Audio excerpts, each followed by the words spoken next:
Hello guys, week 3, day 3. We're still working on volume. So volume, remember, of a rectangular prism is how many cubes could fit into the shape if we were to fill it with cubes. So before we go to today's lesson, which is finding volume of rectangular prisms, I want you to check the practice problems from yesterday. So pause the video if you need to and check your answers. Okay, welcome back. If you have any questions about any of this, feel free to email me. So we are moving on now. Yesterday, all of the shapes that we used had a grid drawn in them, so you could see the squares. We don't have the grid anymore. What we have is a picture of a rectangular prism, and we have the length, width, and height labeled on this, the dimensions of the length, the width, and the height. So we can see that the length is 10 centimeters, the width is 5 centimeters, and the height is 2 centimeters. We're still going to use our same formula. Volume equals length times width times height to find the volume of this rectangular prism. So we're going to multiply the length, which is 10 centimeters, times the width, which is 5 centimeters, times the height, which is 2 centimeters. So order of operations tells me, because I'm multiplying everything, I'm going to work it left to right. So 10 times 5 is 50 times 2. The volume of this rectangular prism would be 100 cubic centimeters, or centimeters cubed. And notice my answer, I need to tell you what units they are.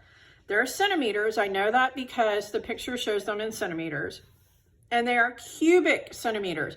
Remember, an exponent of 3, we could say that that was cubed. What that means is that if I had little centimeter blocks, like the little blocks you played with when you were a little kid, I could fill this box up with 100 of them. 100 of those little cubes or little blocks. Okay? I want you to try this one on your own now. So pause the video and try this one on your own.